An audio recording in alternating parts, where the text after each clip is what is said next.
Hello guys, for today's video, samahan niyo po ako sa aking mini vlog and galing din po kasi akong Muntinlupa which is may binisita po kasi akong isang site na construction company and since napadaan na rin din ako dito sa may bagong silang, may nakita ako isang matanda na naglalakad, kumakain. So ayan, nakaupo na po siya. Kung makikita niyo po, ayan. Ayan, kung nakikita nyo, nakaupo na po si tatay. Mukhang feeling ko, hirap na hirap din po talaga siya and sa sobrang init. Kahit nga ako nasa sasakyan and feel ko nga na mainit din talaga ang panahon, siya pa kaya na naglalakad lang. So, agad po akong bumaba ng sasakyan para matignan and ma-check kung ano pong ginagawa niya and check background lang kung anong um, ginagawa niya sa time na to na bakit nandyan siya naglalakad. So, naitanong ko rin pala na kung taga saan siya, taga dyan lang din pala sa Bagong Silang, dito sa may phase 1. So naitanong ko kung may anak ba siya, ano bang ginagawa niya. So naikwento niya sa akin na siya po ay isang nangangalakal. Sabi ko, kaya mo pa ba na nangangalakal ka? Sabi naman niya sa akin, oo, wala namang problema. Tapos naitanong ko kung may anak siya.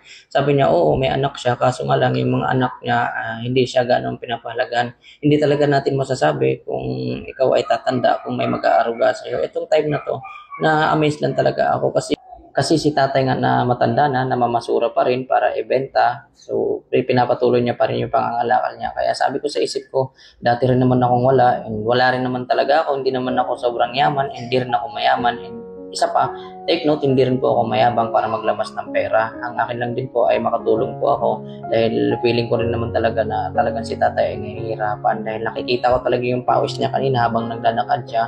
Kaya sabi ko, why not na hindi ko tutulungan? Itong tulong na to, maliit na to, and deserve din naman niya. So ayan, ang dami ng tao nakatingin, nakala naman nila kung sino milyonaryo na namimigay ng pera. And hindi lang din naman nila alam na syempre buka lang din naman talaga sa puso ko yung magpagbigay. And syempre hindi naman lahat. Pinipili ko rin yung deserve na bibigyan. And so ayan, nasa sasakyan na ako and binibili nga ni tatay kung magkano binigay ko. Nakakatuwa talaga na makapagbigay ka sa iyong kapwa.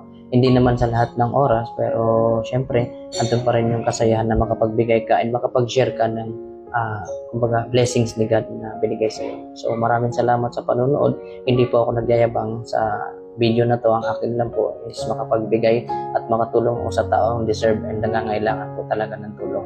Maraming salamat po sa inyong panonood. Ayaw pang tanggapin ni tatay yung konting tulong na binibigay ko. So salute sa iyo tayo. Mag-ingat ka palagi.